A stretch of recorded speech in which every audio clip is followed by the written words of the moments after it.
بسم اللہ الرحمن الرحیم۔ السلام علیکم۔ ڈیلی نئے واقعات سننے کے لیے ہمارا چینل سبسکرائب کریں۔ قرآن کریم ایک ایسی معجزاتی کتاب ہے کہ آج کے جدید دور میں سائنس بار بار قرآن کی سچائی کے ثبوت فراہم کر رہی ہے۔ قرآن مجید کے مطابق حضرت عیسیٰ علیہ السلام کو آسمان پر اٹھا لیا گیا۔ حضرت یونس علیہ السلام 40 دن مچھلی کے پیٹ میں زندہ رہے۔ اصحاب کہف اپنے کتے سمیت ایک غار میں 309 سال تک سوئے رہے اور پھر بیدار ہو گئے۔ قرآن مجید نافرمان قوموں کی تباہی کے قصوں سے بھرا پڑا ہے۔ فرعون اور نمرود جیسے حکمران اپنے گھمنڈ اور غلط فیصلوں سے پوری قوم کی تباہی کا باعث بنتے ہیں۔ دوستوں، آج تک دنیا پر حکمرانی کرنے والے 4 بڑے بادشاہ گزرے ہیں جن کی حکومت بہت وسیع تھی۔ ان میں سے 2 مومن اور 2 کافر تھے۔ مومنوں میں حضرت سلیمان علیہ السلام اور حضرت ذوالقرنین ہیں، جبکہ کافروں میں نمرود اور بخت نصر ہیں۔ آج کی ویڈیو میں ہم آپ کو انہی میں سے ایک یعنی نمرود کے بارے میں بتائیں گے کہ وہ کیسے، کب اور کہاں پلا بڑھا، کیوں نمرود کی والدہ نے اس کو اپنا دودھ پلایا، کیسے ایک بھیڑیا اس کو اپنا دودھ پلاتا رہا، کون سی وجہ تھی کہ ملک الموت بھی نمرود کی ماں کی روح قبض کرتے وقت رو پڑے تھے۔ روایت میں آتا ہے کہ ایک دفعہ اللہ پاک نے حضرت اسرائیل علیہ السلام سے پوچھا کہ آج تک اتنے انسانوں کی روح قبض کر چکے ہو، کبھی کسی پر رحم بھی آیا ہے؟ ملک الموت نے جواب دیا، اللہ پاک، ایک ایسا موقع آیا تھا کہ جب مجھے ایک روح کو قبض کرتے وقت بہت غم محسوس ہوا تھا اور میرا دل خون کے آنسو رویا تھا، لیکن ہم فرشتوں میں ایسی مجال نہیں کہ ہم اللہ پاک تیری حکم عدولی کریں۔ الہی، ایک موت بلائی نہیں بھولتی۔ مجھے ایک دفعہ ایک کشتی مردوں اور عورتوں سے بھری جا رہی تھی، جس میں ایک عورت نے ایک خوبصورت بچے کو جنم دیا۔ اے اللہ پاک، تو نے حکم دیا کہ اس کشتی کو سمندر میں غرق کر دیا جائے، اور مجھے حکم ہوا کہ جس عورت نے بچہ جنا ہے اس کو اور اس کے بچے کے علاوہ سب کی روح قبض کر لو۔ الہی، میں نے سب کی روح قبض کر لی۔ ساری کشتی ڈوب جانے کے بعد وہ عورت اپنے نئے پیدا ہونے والے بچے کے ساتھ ایک تخت پر بیٹھ گئی اور سمندری موجوں میں جھولنے لگی۔ اس عورت نے بچے کو دودھ پلایا تو پھر اللہ پاک، مجھے تو نے حکم دیا کہ اب اس کی ماں کی بھی روح قبض کر لو۔ اے اللہ پاک، تیرے سے کوئی بات پوشیدہ نہیں ہے، تو خوب جانتا ہے کہ یہی وہ وقت تھا کہ جب میرا دل دہل گیا تھا اور میں غمگین ہو گیا تھا، کیونکہ اس بچے سے اس کی ماں کو ایک سمندر کے اندر جدا کرنا تھا۔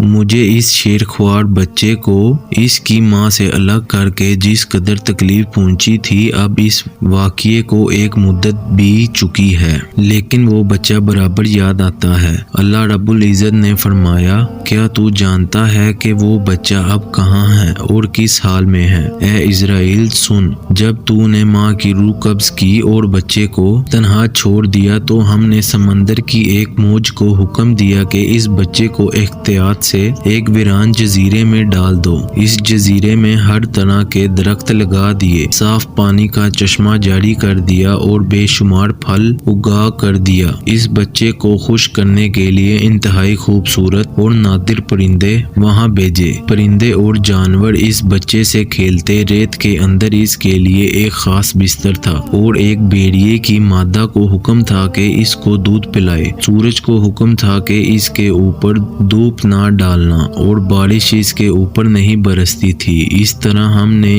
اس تنے تنہا اور بے یار و مددگار بچے کی مدد کی، جس سے وہ خوب صحت مند اور جوان ہو گیا۔ اور اے ملک الموت، کیا تو جانتا ہے کہ اب وہ بچہ کہاں ہے؟ حضرت اسرائیل علیہ السلام فوراً سجدے میں گر گئے اور پکار کر کہنے لگے، اللہ پاک، بے شک تو ہی حکمت والا اور جاننے والا ہے۔ اے ملک الموت، وہی بچہ آج نمرود ہے جس نے میرے خلیل پر ظلم و ستم کی حد کر رکھی ہے۔ اللہ اکبر۔ نمرود ہی وہ بچہ تھا جسے پروردگار عالم نے اپنی قدرت کاملہ سے کی شان و عظمت سے پالا، مگر اس بچے نے بڑے ہو کر خوب قوت حاصل کی اور شاہی خاندان میں جگہ بنا کر بادشاہ بن گیا۔ یہ بابل کا حکمران تھا۔ آہستہ آہستہ ایسا متکبر اور ظالم ہو گیا کہ اس نے اللہ رب العزت کی برابری شروع کر دی۔ ایک دن ایسا بھی آیا کہ اس نے خدائی کا دعویٰ کر دیا اور لوگوں سے کہنے لگا کہ مجھے سجدہ کیا کرو۔ وہ ایسا ظالم بادشاہ تھا کہ جس نے پورے ملک کے غلے کو اپنے قبضے میں لے رکھا تھا۔ خوراک صرف اسی کو ملتی تھی جو اس کو خدا مانتا تھا۔ ایک دن حضرت ابراہیم علیہ السلام بھی غلہ لینے کے لیے نمرود کے دربار میں پہنچ گئے تو اس نے کہا کہ پہلے تو مجھ کو اپنا خدا تسلیم کرو جبھی میں تم کو بھی غلہ دوں گا۔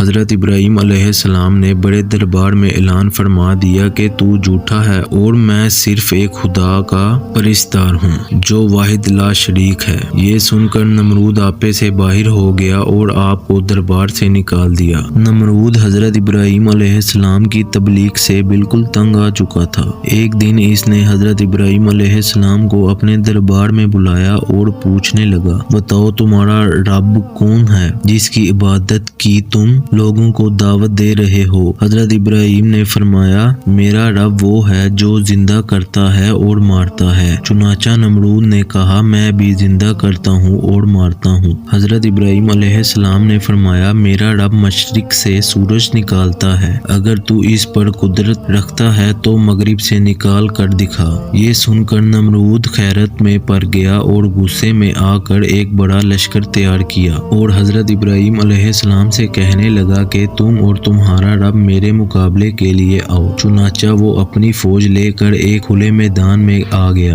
ادھر اللہ تعالیٰ مچھر کا ایک دروازہ کھول دیا۔ بڑے بڑے مچھر اتنے زیادہ وہاں پہنچ گئے کہ لوگوں کو سورج بھی نظر نہیں آتا تھا۔ اللہ تعالیٰ کی یہ فوج نمرودیوں پر گری اور تھوڑی دیر میں ان کا خون تو کیا ان کا گوشت پوست سب کھا گئے اور سارے کے سارے وہیں ہلاک ہو گئے، صرف ہڈیوں کے ڈھانچے باقی رہ گیا۔ اس کے بعد اللہ کا کرنا ایسا ہوا کہ ایک مچھر نمرود کی ناک کے راستے سے دماغ میں گھس گیا اور مغز کھانا شروع کر دیا۔ درد کی شدت سے نمرود پاگل ہونے لگا۔ دنیا بھر کے طبیب محل میں بلا لیے گئے لیکن اس کا کوئی بھی علاج نہیں کر پایا۔ نمرود نے اعلان کروایا کہ جو میری اس بیماری کا علاج کروائے گا میں اس کو اپنی آدھی سلطنت دے دوں گا۔ اس اعلان کے بعد بھی بہت سے لوگوں نے علاج کیا لیکن سب ہی بے بس رہ گئے۔ خیر نمرود نے اپنی تکلیف ختم کرنے کے لیے سر پر ڈنڈے لگانا شروع کر دیا۔ خدا کی قدرت دیکھیے کہ جب سر پر ڈنڈا پڑتا تو مچھر کاٹنا چھوڑ دیتا اور جب ڈنڈا نہ پڑتا تو کاٹنا شروع کر دیتا۔ کیفیت یہ ہو چکی تھی کہ جو شخص نمرود کو سر پر زوردار تھپڑ لگاتا وہ اس کا ہمدرد کہلاتا تھا۔ اس طرح ڈنڈے پڑتے پڑتے کئی سال گزر گئے اور نمرود بالآخر ذلیل اور رسوا ہو کر مر گیا۔ دوستو، بے شک اللہ پاک ہی ہمارا رازق، خالق اور مالک ہے اور جیسے چاہے زندگی عطا فرماتا ہے اور جسے چاہے موت۔ قابل غور بات تو یہ ہے کہ ہمیں ملک الموت کے آنے سے پہلے اپنی آخرت کی زندگی کے لیے سامان اکٹھا کرنا ہے۔ اللہ پاک ہمارے جانے انجانے کے تمام گناہ معاف فرمائے اور ہمیں نیک اعمال کرنے کی توفیق عطا فرمائے۔ اے اللہ پاک ہمیں موت کی تیاری کرنے اور روز قیامت نبی کریم صلی اللہ علیہ وسلم کی شفاعت نصیب فرما، آمین۔